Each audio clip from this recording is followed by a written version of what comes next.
So I'm making myself some oatmeal. It's cloudy out there.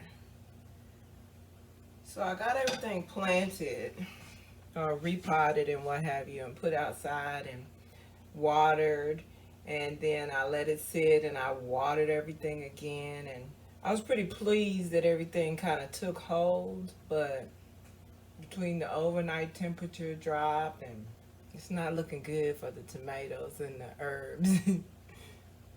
But it's okay. Everything that's looking sad can be revived. I just didn't want to have to start over on the tomatoes. These are actually supposedly 18 ounce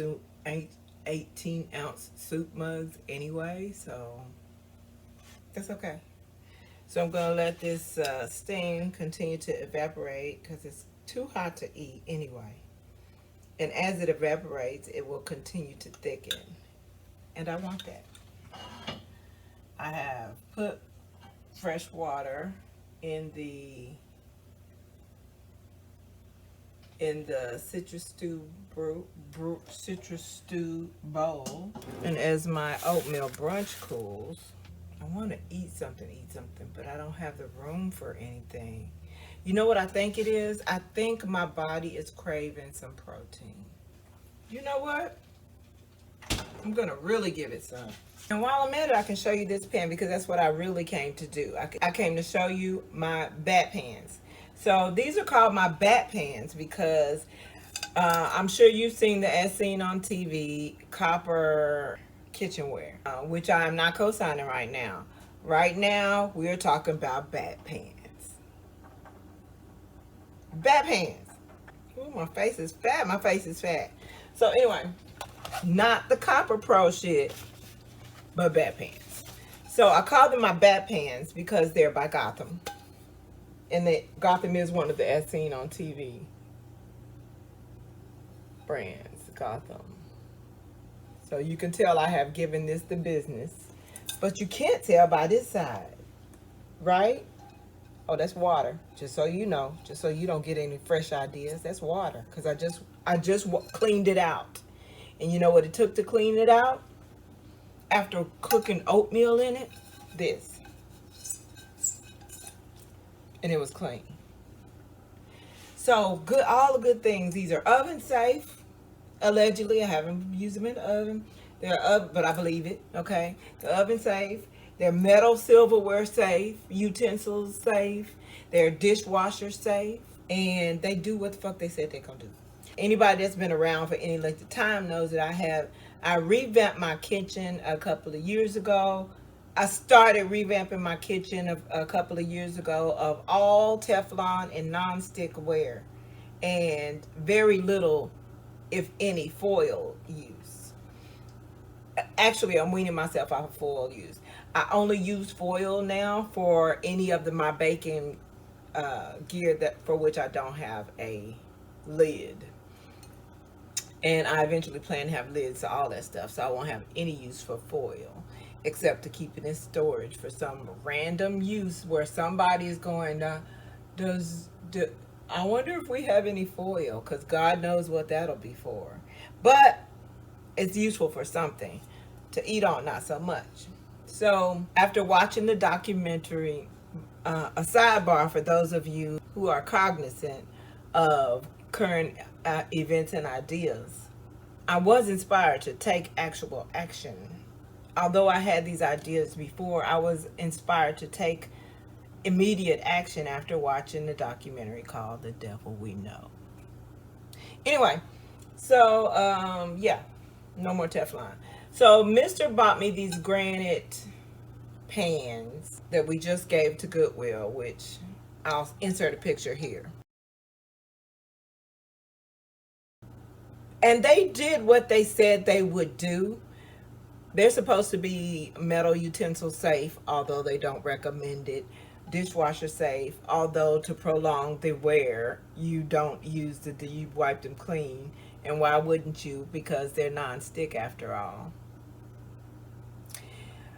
So all that was suspect anyway. And as you can see from the way the texture looks on the granite pans, on the granite pans or granite, however you wear, or whatever your geographical enunciation mandates, it was slightly textured. So I was like, if this does come off, start to peel off in your food, you won't necessarily know it because you'll think it's just one of the natural degradations within the texture of the pan.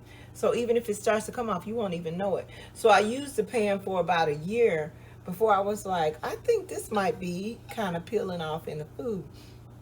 And I still can't confirm it, but if I'm not mistaken, one of the missing divots in that pan was indeed the material peeling off. It might not have been, to be fair to the granite people. Might not have been. But why not be sure of it? Why not be sure of it? So anyway, Mister's mom forced the pan on me. She forced this amongst a bunch of other stuff. When I go over there, when I tell you they log us down with stuff, just it's gonna just clutter up our place. Now they do it in love, and to be quite honest, half the shit is very useful and interesting, and I'm glad to have it at the end of the day. I just don't like people I love sacrificing anything to do anything for, or give us to do anything for me or give me anything. Anyway, this was one of many pieces of kitchenware that Mister's mom forced on me. And now when I got it, it was unused, and I knew it was unused because the back was clean, and the little plastic piece that goes inside, that was inside as well. So it was unused, right? So I expected it to look like this. Well, now you can see how much I've been using it, and this is what it still looks like in the body of it. Because you know why? Because it does what the book says it's going to do, and you really need very little, if any, oil, just like they claim. And the only time you'll need any oil, any substantial oil enough to cover the bottom, is if you are actually frying actual fish. And usually when you're frying fish, you need a good half-inch of oil in the bottom. Not with this bitch. Just enough to cover the bottom. Just enough to cover the bottom. Right? Any more will be too much. I can't say what bad will happen if you put too much, but I did it. I don't know. It just wasn't perfection. It tasted good. It tasted fine. It just wasn't perfection. I was like, yeah, I would have been better off not using much oil. And then things like your eggs and so forth, no oil at all. What I actually do is put a little drip of a little corner of butter, about the size of my thumbnail, a little corner of butter. I'll put in for my eggs. That's it. Because the first time I made eggs, I put nothing in the bottom of the pan. They came out perfect. The second time I put eggs in it, I was like, well, I think I would like a little butter flavor, even though I don't put a lot of butter. So I said, well, let me put just enough. Everybody talks about McDonald's fries, but nobody talks about that butter that doesn't melt at room temperature, but that's none of my business. So, yeah, I put about that much butter in the bottom of the pan. I'm not even kidding. Yeah, because I did make eggs in it one time, and the eggs, I thought they were sticking to the bottom, but they weren't. All I had to do was peel up. Like, it was just like this much of what would have been the burnt part. Oh, I don't like that looks like skin. But anyway, yeah, that was how much egg was kind of stuck at the bottom of the pan. But all you got to do is kind of peel it up, and it'll come the rest of the way up. So yeah, I put a little drizzle like so. Boom, in the bottom of the pan. Now I'm going to grab myself an egg and crack that hoe. So I crack that egg right on top of that little dot of butter. And I put my herb blend in there. my herb blend that jacks up the nutrients about 8 times. And now, this was what I was going to do. I was going to just eat a couple of these slivers of, I was going to eat a sliver of this turkey, like so, lunch meat turkey. But I think instead I would just put it on an egg sandwich. In fact, Munchies creeping up on me, y'all. Right on time. Because remember, I wasn't hungry. Oatmeal. Because this pan wanted to prove me wrong. It's going to be like, oh no, I'm going to stick some of this on here. So now it looks a hot ass mess. It looked like I lied.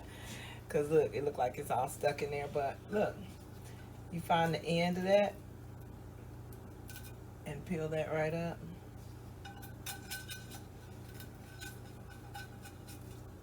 See how that came up? See how that came up?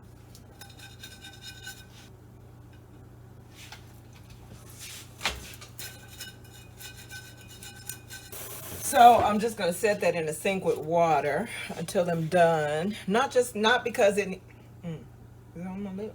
Yeah, not because it needs to soak, but because it doesn't, like I just showed you. But just because I'm letting it sit in there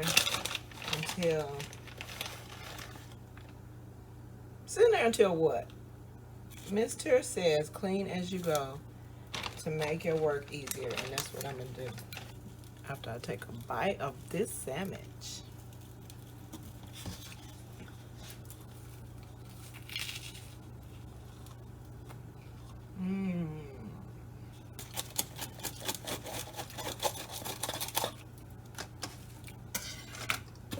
I prefer to cut it.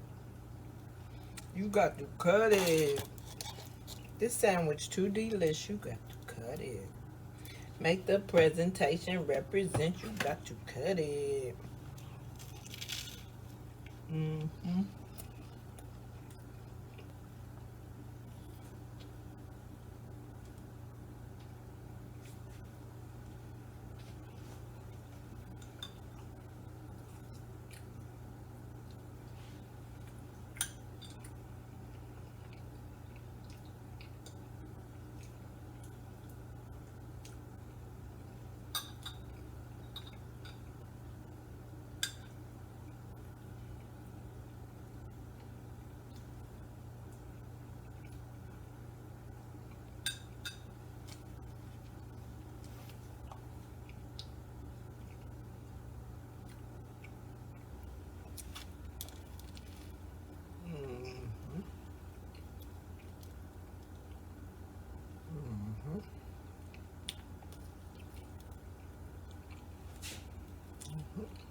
There was a restaurant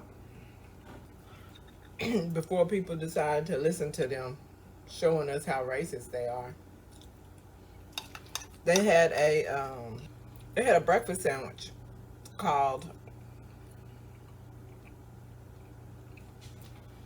Moons Over My Hammy. And this is what it was. Except there was more meat, and that meat was ham. Hence, Moons Over My Hammy.